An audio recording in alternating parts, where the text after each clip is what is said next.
गय हानगासिनो गय सुगासिनो हानखांनानै Hello everyone, welcome back to the channel. This is Dwimu, a video creator. Lwgwpwr दा जोंहा गय हानो रों नालाय ओमफ्राय आं दा हिसाब खालामगासिनो धनेसकानि बहि गारनायाव सेस लिरलाजोबो आरोना आगर बायदि एबिसिडिखौ लिरनायानो जाजोबाखै नालाय धनेसकाना ओमफ्राय नै दा सुगासिनो दं नैथिं दं जा तरुना दा थिखादार बिथाङा थिखाबो मावो गय बेफारिबो खालामो मोननै मोनथाम मोनब्रै मोनबा बिजनेस खालामोलै नै सुगासिनो दा नैथिं दं जा माहाजोन बेबो 53 थांदों नै 53 दा नोंथांमोना गयनि दामा बेसेबां थांखो बेसेबां मोनखो होननानै सोंगोन आरोना कमेन्टआव ओमफ्राय जोंहा बिराद खमावसो हरनाय जादों आरोना दा बिथाङाबो लाब जानांगौ नालाय नोंसिनि जायगाफ्राव माबायदि थांदों नोंथांमोना खोन्थाहरबानो जाबाय बेसेबां जाखो डाबल फाइभ अमा बेदरजों जानाया आइदि होनलायदों 60 55 54 बेफोरबायदि थांदों थिखोनो हाला नै बिहावसोआ जोंना मेंसोबाय फुंनिफ्रायनो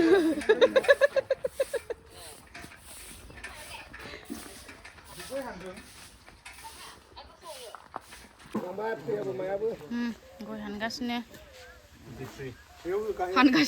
गय सुगासिनो हानखांनानै बिथिंजा बे मोननै बेग मोनब्रै सुखांबाय सुवाखै ओरजा बिहामजोजों फन रायलायगासिनो उन्दै बिहावा खाथिनि बिहावालाय माथो खोलाहानिया 54 बारा लु खालामनानै भाई बुरजा थांखादोंना बुरजा थांखादोंना गाबोन चेक खालामबाथाय थांथारो गोदान बुस्थु ना गोरलै गोरलाम थांनाय आरो बायदिसिना हमबावाखै नै 56 एलाय बे 700 ग्रामानो बहुत बारा जायो बिदिखौ हमालै भाई दासो जादों दा 20 कुइन्टेल थांनांगौमोन 20 कुइन्टेलाथ' थांनांगौ थांजोबनायबो नङा जानो हागौ एसे थाबायना 19फोर थांनांगौ ना हानजोबाखै जोंहा थांजोबाखैना थाबाय हानजोबाखै हानजोबनाया बारगौमोन 23 हा 53 नै मालिकआबो फैसा बासायनो थाखाय फैसा बासायनो थाखाय रुजुननानै लाबोलायबावो नै थाइसेखौनो थाइसे आरोना सारनानिफ्रायनो हिसाब लाजोबथारो मालिकआ ओइ धनेसका साइड जा नैथिं जोंहा नै एक्स एमएलए बिथाङा एमएलए बाबो बिथाङा नै गय हानगासिनो दं दायो थिखादार जाबाय बिथाङा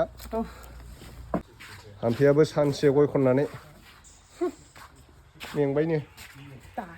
दायो जोङो थांसैथ' बेरायनो मेलायाव थाङा थांजायोब्रा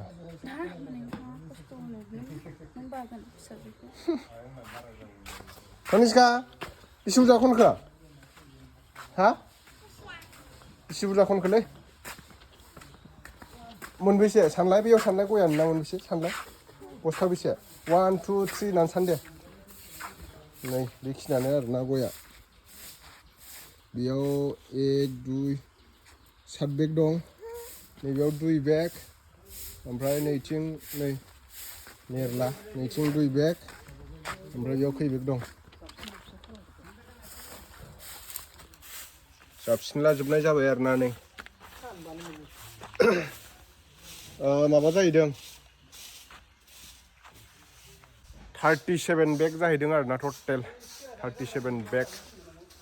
बेरायनो थांनो लेंदोंमोन जोंहा बर' हारिनि कमेडि किटि बाजैमोनहा आंखौ एन महिलारि गांगाथफामोनहा ओमफ्राय थांनाय जायासै आंथ' बिराद बिजिखा न'आवबो नै खामानियानो खामानि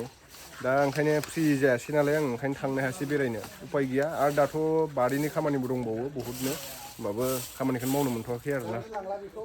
रायजोनि खामानिबो मावनांगासिनो नालाय बैसागुआवसो लांसै बा सप्तासे दोननो हायो जों दा सफारि बानायबाथ' आरो बांसिन सोंबावगोन नोंसोरो रुनानै कालाराव बांसिन मोन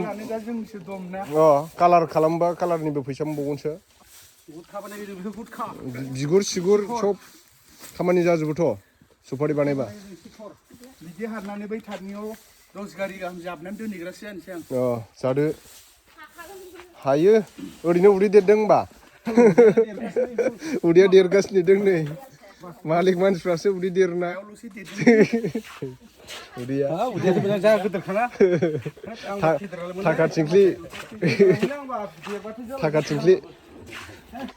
थाखा थिंख्लि गोनांफ्रासो उदै देरलै लोगोफोर माहाजोनफ्रा उदै देरलै माहाजोनफ्रा जों माहाजोन नङा नालाय उदै फिसामोन नोङो एक्सारसाइस खालामोना एक्सारसाइस खालामनानै जों उदैया जोंना 20 कुइन्टेल 8 केजि जाबाय आरोना टटेल 37 बेगजों 37 बस्थाजों आरो बेनिफ्राय 30 दालसो थाबावबाय 30 दालसो हानासै ओमफ्राय 48 आव हरदों आरोना माने सेरसेयाव 48 माने 4800 कुइन्टेलाव 5000बो जाजोबासै 5000नि बारा जाबायमोन माबायालाय गावस्राबो एसे हाननाय मानायनि एसे एनै इनकाम जानांगौ ना नङाबा बोरै बेफार सोलिनो नङा होमबा दा नायनो हागोन नोंथांमोना 2008 माने 20 कुइन्टेल 8 केजि जाबाय आरो ओमफ्राय 20 कुइन्टेल 8 केजियाव 96,384 रुपिस जाबाय दा फैसाया फैसाखौ सालागासिनो दाथ' दहायनिफ्रायनो गांसेयानो थाङाखै बे 2 बिगा गाहामाव 1 लाख मोनाबा बोरै जानो नोगोर मोनसिगोन ओंखायनो बिराद खुसिबो दिनै 3 लाखसो जानांगौमोन बेयाव फैदो चेक खालामना लानोसै एसे राबारबा मोनबायमोन रबरबा हले मोनबायमोन आरोना बिगासेयावनो राबारा 2 लाखसो मोनखायो राबारा बारा मोनो रबारनि प्रडाक्टआ बारा आरोना रबारना डिमान्डआबो बारा बारा इन्टारनेसनेल माबायावनो कुइन्टेलावनो नोङो नै 20,000नि बारा थाङो गयाथ' बहुद खम होमबा 3 गुनायानो बाराखा कम्पेयाराव माने रबारजों हाया बेनो आरो डाबल प्रफिटआ ट्रिपल ट्रिपल डाबलनि डाबल बाराबावसो राबाराव माने एसे खस्थ' गैया आरो गयनिया बेल' गयनिया बेनो आरो खस्थ' गैया नांबाय थानाङा राबाराबा नांबाय थानांगौ जायो रबाराथ' बा फारसेनिफ्राय मासे मोनो आरो राबारा दे चेक खालामलांसै मासे मोनो जों दा चेक खालामसै आंना हिसाबा जादोंना जायाखै दा नै थिखादार सारा जोंना हिसाब खालामसिगोन मालिकआ बेनो आरोना ओमफ्राय हानजोबाखै 30 दालसो दोनबावदों बारा बुरजा गैखाया नालाय ओमफ्राय बेलेग दाबसे जायगानिया थाइजोबाखै आरोना गया नायनो हागोन नोंथांमोना हानजोबाखै नालाय हानजोबाथ' बारगौमोन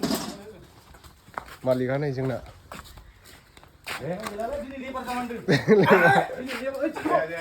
थिखो ओंखाम मोनजायाखै नामालाय बिलाय लागाव बडियाबो देहानि थाखाय मावनांगौ जायो एम्बु बायदि ओंखारलायदोंथ' बडिया बा जिम खालामनाय जाखाबाय नोंना बेनो आरो गय खननायनि आरो फैसा एक्सट्रा मोनबावगोनसो बेसेबां जाखो आमाय गय खननायनिया 2000सो मोनसिगोन हाजिरा होआखै न'आवनो खनजोबदों 37 बेग 37 बेगाव 30 थाखा खरै हिसाब खालामदो बेसेबां जायो 1500 ओमफ्राय लानजाय दं आरो नारा बैखौबो बुजाबखादो बुजाबदो होमबालाय 2000 खाथियावनो जाहैगोनदां बे गांगुलायथारबायलै माहाजोना जोंहा 51 बेग 30 थाखा गसंनायखौ हमाखै आरो 1530 थाखा बेसेबां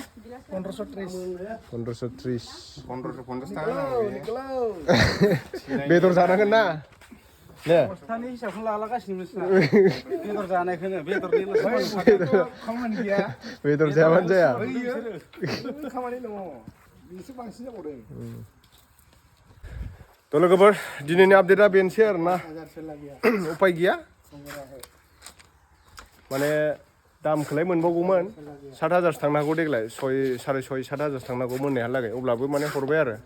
माने बारजों बायोना बार फैब्लाबो लससो जागोन बांद्राय माने लाब नागिरोब्ला लससो जायो थ' दिनैनि आपडेटआ बेनोसै नेक्स्ट भिडिअ थाबै लोगो मोनफिनगोन बाय